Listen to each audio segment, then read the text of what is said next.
পুরোদমে Iran, Israel এবং নিরীহ ফিলিস্তিনিদের মাঝে ভয়াবহ যুদ্ধ চলছে হামলা পাল্টা হামলা। এরই মাঝে আমাদের হাতে এসে পৌঁছেছে এই যুদ্ধের সর্বশেষ গুরুত্বপূর্ণ সবথেকে তাজা আপডেট সংবাদ আপনাদের জানিয়ে দিব। প্রথমেই জানাবো, নতুন প্লাজমা ডিভাইস আবিষ্কার করলেন ইরানের পরমাণু বিজ্ঞানীরা।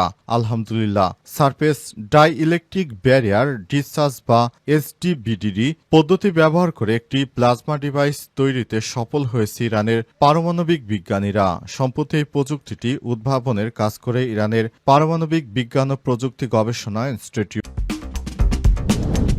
জানাবো, ইলন মাস্কের কোম্পানিগুলোর দিকে নজর দেওয়ার পরামর্শ ট্রাম্পের। টেসলা থেকে সমস্ত সুযোগ সুবিধা প্রত্যাহার করতে চান ডোনাল্ড ট্রাম্প। প্রযুক্তির আধুনিকায়ন ও নিয়ন্ত্রণ সংক্রান্ত বিভাগ ডিওজি ইলন মাস্কের কোম্পানিগুলোর দিকে বিশেষ নজর দেওয়ার পরামর্শ দিয়েছেন মার্কিন প্রেসিডেন্ট ডোনাল্ড ট্রাম্প। কারণ হিসেবে তিনি জানান, এতে করে অর্থ সাশ্রয় হতে পারে। আমরা অনেক অর্থ টেসলাকে দিয়েছি, সেগুলো না দিলে সরকারের বিশাল অঙ্কের অর্থ সাশ্রয় হতে পারে। তবে মাস্ক আজ ট্রাম্পের সমালোচনা করেছেন। তিনি এক্স পোস্টে এটিকে সম্পূর্ণ উন্মাদনা এবং ধ্বংসাত্মক বলে অভিহিত করেছেন। টেক বিলিয়নার ট্রাম্পের পুনর্বিবেচনার প্রচারণায় প্রায় $300 মিলিয়ন ব্যয় করেছিলেন ইলন মাস্ক। তবে শেষ পর্যন্ত দুইজনের মধ্যে দ্বন্দ্বে $150 বিলিয়ন বাজার মূল্য হারিয়েছে ইলন মাস্ক। এরপরই ইলন মাস্কের সঙ্গে ট্রাম্পের বিরোধ চলে আসছিল।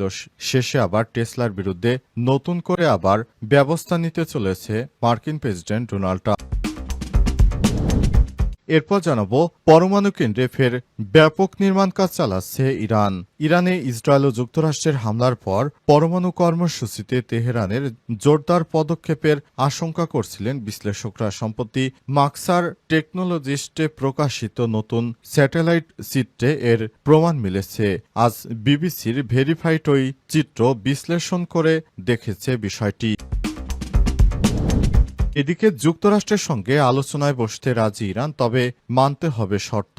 ইরানের উপপররাষ্ট্রমন্ত্রী মাজিদ তাখত রাভানচি বলেছেন, কূটনৈতিক আলোচনা আবারও শুরু করতে চায় ইরান, তবে অবশ্যই যুক্তরাষ্ট্রকে নিশ্চিত করতে হবে আলোচনার মাঝে ইরানে হামলা চালানো যাবে না। এবং সর্বশেষ জানাবো, শেখ হাসিনার বিরুদ্ধে যে অভিযোগ আনা হয়েছে তা সঠিক নয় বলছে স্টেট ডিফেন্স। জুলাই আগস্ট গণহত্যার ঘটনায় মানবতা বিরোধীর অপরাধের মামলায় শেখ হাসিনার বিরুদ্ধে যে অভিযোগ আনা হয়েছে তা সঠিক নয়। আজ আন্তর্জাতিক অপরাধ ট্রাইব্যুনালের চেয়ারম্যানের বিচারপতি মোহাম্মদ গোলাম মোর্তজা মজুমদারের নেতৃত্বে 3 সদস্যের ট্রাইব্যুনাল 1-এ স্টেট ডিফেন্স আইনজীবী আমির হোসেন এই মন্তব্য করেছেন। প্রিয় দর্শক, এতক্ষণ শুনছিলেন সংবাদ শিরোনাম, এবারে বিস্তারিত। তবে তার আগে বন্ধুরা, অনুরোধ থাকবে এই সংবাদটিতে একটি লাইক দিন। এই চ্যানেল আপনি নতুন হয়ে থাকলে আমাদের সংবাদটি দেখতে দেখতে চ্যানেলটি সাবস্ক্রাইব করে রাখুন। কমেন্ট করে বন্ধুরা আপনার মূল্যবান মতামত জানিয়ে দিন আপনি বিশ্বের কোন দেশ থেকে বা বাংলাদেশের কোন স্থান থেকে আমাদের সংবাদটি দেখছেন এবং শুনছেন। আর বন্ধুরা, ইরান ইসরায়েল যুদ্ধে আপনি কোন দেশকে সমর্থন করেন কমেন্ট করে জানিয়ে দিন। আপনি যদি নিরীহ ফিলিস্তিনিদের ভালোবেসে থাকেন কমেন্টে ইয়েস লিখে বিশ্ববাসীকে জানিয়ে দিন। সংবাদটি আপনার সোশ্যাল মিডিয়া ফেসবুকে শেয়ার করে বন্ধুদেরও দেখার সুযোগ করে দিন। এবারে বিস্তারিত। পরমাণু কেন্দ্রে ফের ব্যাপক নির্মাণ কাজ চালাচ্ছে ইরান। ইরানে ইসরায়েল ও যুক্তরাষ্ট্রের হামলার পর পরমাণু কর্মসূচিতে তেহরান জোরদার পদক্ষেপের আশঙ্কা করছিলেন বিশ্লেষকরা। সম্প্রতি মাক্সার টেকনোলজিসে প্রকাশিত নতুন স্যাটেলাইট চিত্রে এর প্রমাণ মিলেছে। আজ বিবিসির ভেরিফাইড ওই চিত্র বিশ্লেষণ করে দেখেছে মার্কিন বোমা হামলায় ক্ষতিগ্রস্ত ইরানের ফোর্দো পারমাণবিক কেন্দ্রে ব্যাপক নির্মাণ কাজ শুরু হয়েছে। সেখানে ভারী নির্মাণ সামগ্রী ব্যবহার করা হচ্ছে। এর মধ্যে ইরানের রাষ্ট্রদূত আমির সাইদ ইরাভানি জাতিসংঘে বলেছেন যে তেহরান পরমাণু সমৃদ্ধকরণ কর্মসূচি কখনোই বন্ধ করবে না। স্যাটেলাইট চিত্র অনুযায়ী রোববার নতুন করে নির্মাণ করা একটি প্রবেশ পথের কাছে একটি খনন যন্ত্র, এক্সিকিউটর ও ক্রেন দেখা গেছে। মার্কিন বাংকার ব্লাস্টার বোমা যেখানে আঘাত হেনেছিল এটি তার খুব কাছাকাছি। পাহাড়ের নিচে একটি বুলডোজার ও লরিও স্যাটেলাইট চিত্রে দৃশ্যমান হয়েছে। এছাড়াও ফোর্দো কেন্দ্রের প্রবেশ পথে কমপ্লেক্সের পূর্ব দিকে অবস্থিত একটি ক্ষতিগ্রস্ত ভবনেও নির্মাণ কাজ চলছে।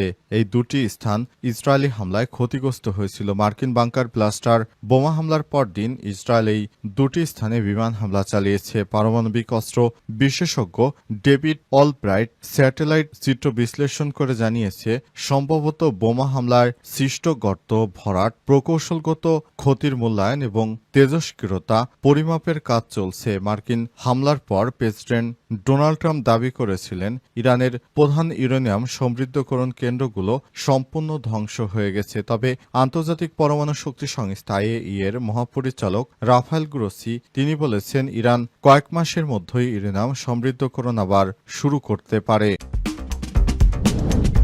নতুন প্লাজমা ডিভাইস আবিষ্কার করল ইরানের পরমাণু বিজ্ঞানীরা। সারফেস ডাই ইলেকট্রিক ব্যারিয়ার বা ডিসচার্জ LDBD পদ্ধতি ব্যবহার করে একটি প্লাজমা ডিভাইস তৈরি সফল হয়েছে ইরানের পরমাণু বিজ্ঞানীরা। সম্প্রতি এই প্রযুক্তিটি উদ্ভাবনের কাজ করে ইরানের পারমাণবিক বিজ্ঞান ও প্রযুক্তি গবেষণা ইনস্টিটিউট। তবে এই গবেষণার প্রধান হিসেবে দায়িত্বে থাকা পরমাণু বিজ্ঞানী গেল ইসরায়েল ইরান সংঘাতে দখলদার বাহিনীর হামলায় নিহত হন।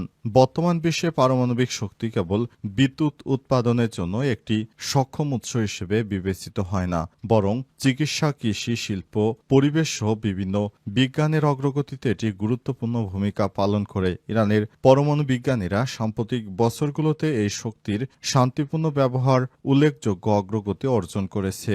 নতুন আবিষ্কৃত ডিভাইস এমন একটি প্রযুক্তি যা বায়ুমণ্ডলীয় চাপে প্লাজমা তৈরির মাধ্যমে সারফেস পরিবর্তন, জীবাণুমুক্তকরণ এবং চিকিৎসা শিল্পে ব্যাপক ভূমিকা পালন করে থাকে। প্লাজমা প্রক্রিয়াকরণের সময় এবং শক্তি খরচ কমাতে এই ধরনের একটি ব্যবস্থা খুবই তাৎপর্যপূর্ণ হতে পারে। এছাড়াও এই পদ্ধতির প্রক্রিয়াগুলো সহজেই নিয়ন্ত্রণযোগ্য এবং অনন্য নিম্নচাপের প্লাজমা উৎপাদন পদ্ধতির তুলনায় প্রক্রিয়াকরণ খরচ অনেকটাই কম।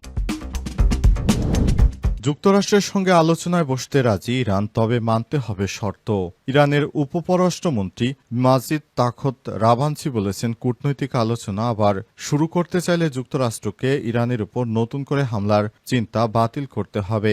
ইরান চায় তার পারমাণবিক কর্মসূচিগুলো অত্যন্ত শান্তিপূর্ণভাবে পরিচালিত হোক, কিন্তু ইহুদিবাদী ইসরায়েল ইরানের এই কার্যক্রমকে স্থগিত করে দিতে চায়। তবে শেষ পর্যন্ত ইরানের মিসাইল হামলায় ইহুদিবাদী ইসরায়েলের অবস্থা খারাপ হয়ে যায়। তারা যুক্তরাষ্ট্রের হাতে পায়ে ধরে যুদ্ধবিরতি করতে রাজি করিয়েছিল। শেষ পর্যন্ত দেখা গেল ইরানের ব্যালিস্টিক ক্ষেপণাস্ত্র এবং ক্রুজ মিসাইল হামলায় ইহুদিবাদী ইসরায়েলের অবস্থা খুবই খারাপ হয়ে গেছে। তাই মার্কিন যুক্তরাষ্ট্র উপায়ন্ত না দেখে কাতারের কাছে অনুরোধ জানায় যুদ্ধবিরতি করতে এবং শেষ পর্যন্ত যুদ্ধবিরতিতে রাজি হয়। এ অবস্থায় নতুন করে যুক্তরাষ্ট্র যদি ইরানের সঙ্গে তার পারমাণবিক কর্মসূচি নিয়ে আলাপ আলোচনা করতে চায়, তাহলে অবশ্যই তাদেরকে ইরানে হামলা যে মনোবাসনা তারা করে রেখেছে সেটি প্রত্যাহার করতে হবে। আজ ব্রিটিশ সংবাদ মাধ্যম বিবিসিকে দেয়া এক সাক্ষাৎকারে এমনটা জানিয়েছেন